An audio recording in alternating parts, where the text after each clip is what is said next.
अगर आपको वास्तविक संख्या के बारे में जानना चाहते हैं तो इस वीडियो को अंत तक जरूर देखना और वीडियो को लाइक एंड चैनल को सब्सक्राइब जरूर करें और बेल आइकॉन को दबाना ना भूलें। स्वागत है आपका।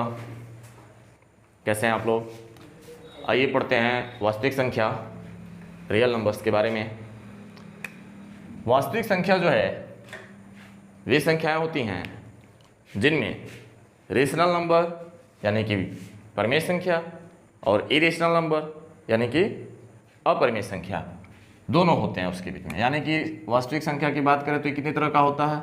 दो तरह का होता है। पहला होता है परिमेय संख्या, परिमेय संख्या, और दूसरा होता है अपरिमेय संख्या, अपरिमेय संख्या। इसको कहते हैं इरेशनल नंबर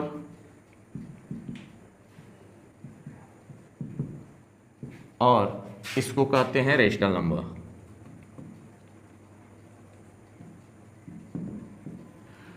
रेशनल और इरेशनल नंबर, तो ये वास्तविक संख्याएं जो हैं संपूर्ण परिमेय संख्या और अपरिमेय संख्या को मिक्स करने पर, यानी कि दोनों को लेकर अगर बात की जाए कि वो संख्याएं कौन सी होंगी, तो ये दोनों संख्याएं मिला करके वास्तविक संख्या बनाते हैं, यानी वास्तविक संख्या होती हैं। वास्तविक संख्या नाम से ही स्पष्ट है, जो वास्तव में रियल हो यानी रियल नंबर हो।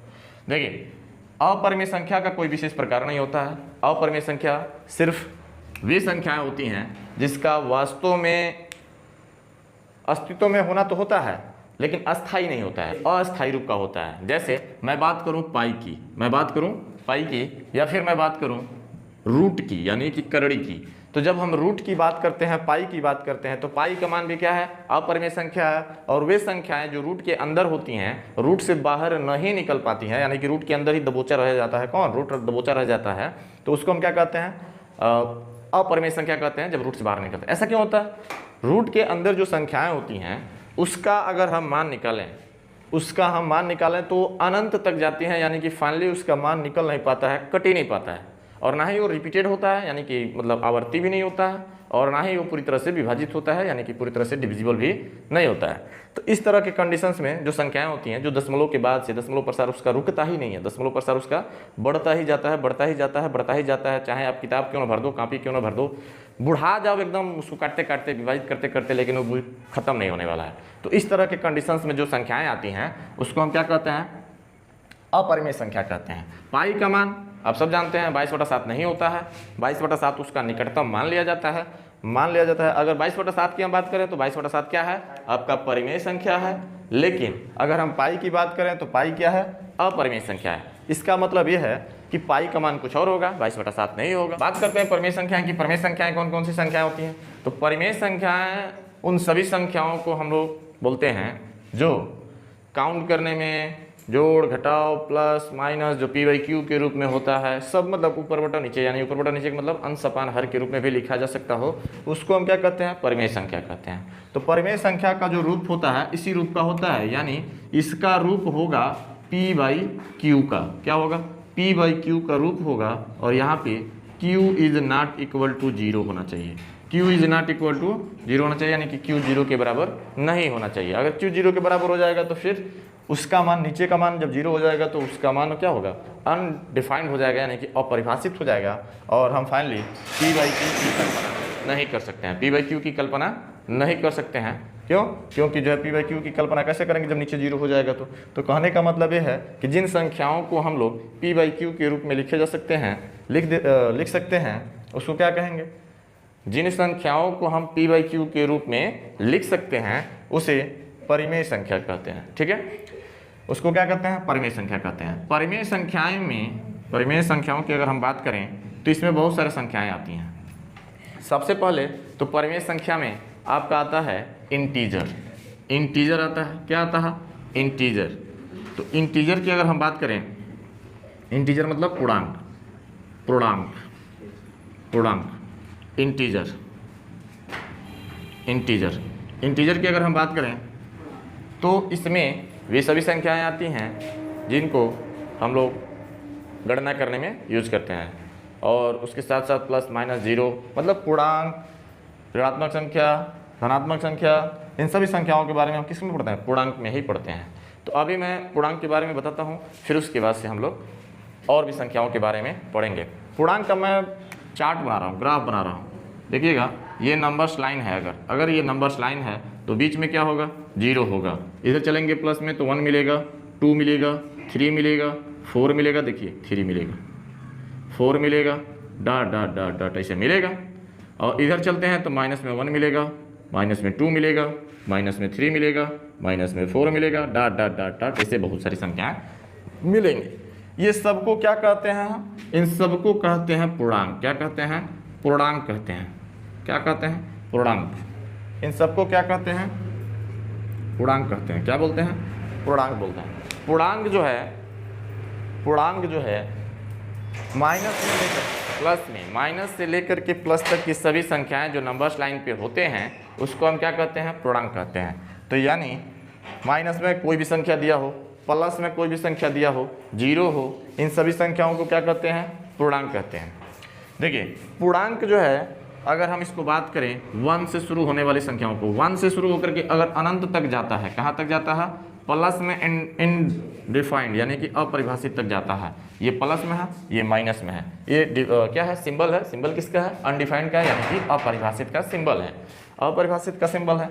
इसमें 1 से जो शुरू होकर के अनंत तक जाती हैं इसको हम लोग कहते हैं प्राकृतिक संख्या। क्या कहते हैं, प्राकृतिक संख्या बोलते हैं, प्राकृतिक संख्या बोलते हैं इसको। यानी कि इसको हम लोग बोल देते हैं नेचुरल नंबर। क्या बोल देता है, नेचुरल नंबर बोल देते हैं। नेचुरल नंबर का मतलब है ऐसी संख्याएं जो नेचुरली प्राप्त हुआ हो। यानी कि हम लोग क्या करते हैं, किसी भी चीज़ को गिनते हैं तो क्या करते हैं, 1 से गिनते हैं। 1 2 3 4, 0 से थोड़ा गिनते हैं, 0 से नहीं गिनते हैं, 1 से गिनते हैं। तो जब 1 से गिनते हैं तो कहने का मतलब ये है कि हम यहाँ से परिभाषा बना सकते हैं कि जिन संख्याओं का यूज हम लोग गणना करने में करते हैं, किसको गणना करने में करते हैं या गिनने में करते हैं, उसको हम लोग प्राकृतिक संख्या कहते हैं। किसको क्या कहते हैं, तो 1 से शुरू होकर के अनंत तक जाने वाली संख्या, यानी कि 1 से ही हम लोग गणना करते हैं। तो 1 से लेकर के अनंत तक जितना भी हम लोग गिन सकते हैं अपने जीवन काल में, सभी संख्याओं को क्या कहेंगे, प्राकृतिक संख्या यानी कि नेचुरल नंबर कहेंगे। अच्छा, इन्हीं संख्याओं को हम लोग धनात्मक नंबर भी कहते हैं, धनात्मक संख्या भी कहते हैं, धनात्मक पूर्णांक भी कहते हैं। इसको क्या कहते हैं, धनात्मक पूर्णांक। यानी 1 से शुरू होकर के धनात्मक पूर्णांक यानी कि पॉजिटिव इंटीजर बोलते हैं इसको। क्या बोलते हैं, पॉजिटिव इंटीजर, पॉजिटिव इंटीजर बोलते हैं इसको। क्या बोलते हैं, पॉजिटिव इंटीजर। तो कहने का मतलब ये है कि धनात्मक पूर्णांक 1 से जो शुरू होता है अनंत तक जाता है प्लस में, प्लस में ना है, सब प्लस में है, +1 +2 +3 +4 ऐसे डॉट डॉट डॉट अनंत तक जाएगा। तो जो भी प्लस में यानी धनात्मक आएगा उसको हम क्या कहेंगे, धनात्मक पूर्णांक कहेंगे। ठीक है, क्यों, क्योंकि पूर्णांक का ही पार्ट है ये, तो सब पूर्णांक है। तो पूर्णांक का एक छोटा सा पार्ट जो प्लस में हो उसको क्या कहेंगे, धनात्मक पूर्णांक कहेंगे। ठीक है, अंग्रेजी में बोले तो पॉजिटिव इंटीजर बोलेंगे इसको। ठीक है, पॉजिटिव इंटीजर। अब देखिए सेम चीज़ है, धनात्मक पूर्णांक को ही हम क्या कहते हैं, प्राकृतिक संख्या कहते हैं। प्राकृतिक संख्या को ही क्या कहते हैं, पूर्णांक, मतलब धनात्मक पूर्णांक कहते हैं। ठीक है, इसके बाद जो है हम चर्चा करेंगे -1 से शुरू होने वाली संख्याओं के बारे में। -1 से अगर इस संख्या माइनस में इन्फिनिटी मतलब अनंत तक चला जाए तो क्या कहेंगे इसको, तो इसको हम लोग कहते हैं ऋणात्मक पूर्णांक कहते हैं। क्या कहते हैं, ऋणात्मक पूर्णांक कहते हैं। क्या बोलते हैं इसको, ऋणात्मक पूर्णांक। यानी कि नेगेटिव नंबर्स जिसमें भी ऋण लगा हो यानी कि माइनस लगा हो, इसको हम क्या कहते हैं, ऋणात्मक पूर्णांक कहते हैं। अंग्रेजी में बोले तो नेगेटिव बोलते हैं। क्या बोलते हैं, नेगेटिव इंटीजर बोल देते हैं। क्या बोल देते हैं, नेगेटिव इंटीजर बोल देते हैं इसको। तो नेगेटिव इंटीजर हो गया, नेगेटिव इंटीजर हो गया, पॉजिटिव इंटीजर हो गया। अच्छा, अगर हम बात करें 0 से शुरू होकर के प्लस में अनंत तक जाने वाली संख्याओं की, प्लस में इनफाइनाइट तक जाने वाली संख्याओं की बात करें तो 0 से शुरू होकर के 0 1 2 3 4 5 6 7 8 9 10 ऐसे गिनते जितना मर्जी, इतना मतलब पूरा गिन देता हूँ गिनते। तो इन सभी संख्याओं को क्या कहते हैं, इसको कहते हैं पूर्ण संख्या। क्या कहते हैं, पूर्ण संख्या कहते हैं। क्या कहते हैं बाबू, पूर्ण संख्या, पूर्ण संख्या कहते हैं। पूर्ण संख्या क्या होता है, होल नंबर होता है। अंग्रेजी में बोले तो होल नंबर होता है पूर्ण संख्या। ठीक है, होल नंबर। तो ये पूर्ण संख्या हो गया। अब देखिए यहाँ से हमने क्या क्या देखा, यहाँ से हमने देखा प्राकृतिक संख्या, यहाँ से हमने देखा धनात्मक पूर्णांक, यहाँ से हमने देखा पूर्ण संख्या, यहाँ से हमने देखा ऋणात्मक पूर्णांक। अब बारी बची है इसका, किसका, 0 का। तो 0 क्या है, 0 क्या है, 0 प्लस में आता है कि माइनस में आता है, ये कन्फ्यूजन बनी रहती है कि जीरो धनात्मक है या ऋणात्मक है। क्या है, ये ना धनात्मक होता है ना ऋणात्मक होता है, यानी कि ये ना धनात्मक ना ऋणात्मक, ये होता है नॉन नेगेटिव नॉन पॉजिटिव। उससे क्या होता है, ये प्लस वाला है ना, जब ये प्लस में जाएगा तो नेगेटिव वाला कहेगा है मेरे तरफ आओ मेरे तरफ, इधर पकड़ के तानी देगा इसको, वो कहेगा है उधर कहाँ जा रहा है, ये वाला प्लस वाला, यानी कि माइनस वाला अपने ओर खींचेगा तो प्लस वाला अपने ओर खींचेगा, इतना ना खींच देगा कि वो डिसबैलेंस होकर के अपने आप में कुछ नहीं बचेगा, मतलब खत्म हो जाएगा। जानते हो ना, जो बीच में होता है वो एक कहावत है, क्या क्या कहावत है, धोबी का कुत्ता ना घोर का ना घाट का, वही हाल है इसका। इस दूसरा बीच में फसल है, बीच में क्या है, फंस गया है, बीच में फसल है, इधर पॉजिटिव है इधर नेगेटिव है, इधर जाने की सोचता है तब तक इधर वाला कितना नहीं देता है इसको, इधर नेगेटिव में जाने की सोचता है तब तो प्लस वाला कितना नहीं देता है इसको। अब तो हो गया कंफ्यूजन। ससुरा क्या करे, निष्क्रिय हो जाता है। क्या हो जाता है, निष्क्रिय, यानी कि इसके पास कोई चार्ज ही नहीं बचता है, नो चार्ज, ना पॉजिटिव ना नेगेटिव, यानी इसके पास ना धनात्मक और ना ही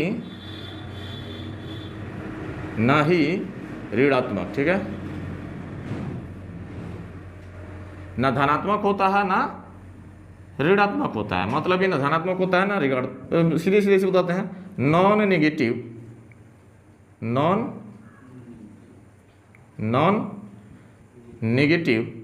और नॉन पॉजिटिव, ठीक है, ये ना नेगेटिव होता है ना पॉजिटिव होता है। बात समझ में आ रहा है, नॉन का मतलब ना ही, ना नेगेटिव ना पॉजिटिव, तो ये इसका कोई चार्ज नहीं होता है। रीजन जानते हैं आप लोग, दोनों तरफ से तानते हैं, ससुरा बीच में बेहोश हो जाता है, मतलब निष्क्रिय हो जाता है, ठीक है।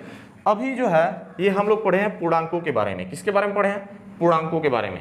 हमने क्या सीखा पूर्णांकों से, पूर्णांकों से सीखा कि पूर्णांक जो है माइनस इनफाइनाइट, यानी कि इनडिफाइंड बोल सकते हैं इसको, अनडिफाइंड, सॉरी, पूर्णांक जो है इनफाइनाइट से शुरू होकर के, माइनस इनफाइनाइट से शुरू होकर के -1 तक की अगर आते हैं तो ये संख्याएं ऋणात्मक पूर्णांक होती हैं। जीरो जो है न धनात्मक है और ना ही ऋणात्मक है, ये कुछ भी नहीं है, न धनात्मक न ऋणात्मक। धनात्मक पूर्णांक जो है प्राकृतिक संख्या को ही कहते हैं, यानी प्राकृतिक संख्या 1 से शुरू होकर के अनंत तक जाती है तो उसको हम क्या कहते हैं, प्राकृतिक संख्या कहते हैं। और इसी प्राकृतिक संख्या को धनात्मक पूर्णांक भी कहते हैं, क्योंकि सब प्लस में होता है।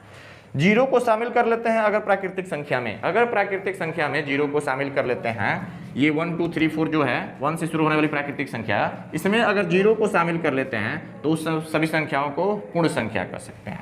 यानी कि अगर हम कहें कि प्राकृतिक संख्या में जीरो को शामिल कर लिया जाए तो ये संख्याएं कैसी हो जाएंगी, तो ये संख्याएं पूर्ण संख्या हो जाएंगी, ठीक है। अगर हम कहें कि अगर पूर्ण संख्या में से जीरो को निकाल दिया जाए तो उन संख्याओं को हम क्या कहेंगे, तो बचे हुए संख्याओं को हम प्राकृतिक संख्या कहेंगे। इसके अलावा बचे हुए संख्याओं को हम धनात्मक पूर्णांक भी कहेंगे। कहने का मतलब ये है, ये जो बना हुआ है चार्ट बोल सकते हैं इसको, टेबल बोल सकते हैं, मतलब, और ये पूर्णांक से रिलेटेड है। पूर्णांक में ही हमने क्या कर दिया, ये सभी संख्याओं को अलग अलग बांट दिया, ठीक है। इसको समझिए। इसके बाद फिर हम लोग समझेंगे कि प्राकृतिक संख्या क्या होता है, यानी कि प्राकृतिक संख्या को भी अलग अलग पार्ट में हम लोगों ने क्या कर रखा है, बांट रखा है। अभी तो हमने ये पूर्णांकों के बारे में पढ़ा, पूर्णांकों के जितने भी पार्ट होते हैं सब इसमें पढ़ लिया। अब प्राकृतिक संख्या के बारे में पढ़ेंगे, और प्राकृतिक संख्या को भी जो है अलग अलग पार्ट में ऐसे ही बांटेंगे, ठीक है, ऐसे ही बांटेंगे। तो ठीक है, आज इतना ही, फिर नेक्स्ट वीडियो में।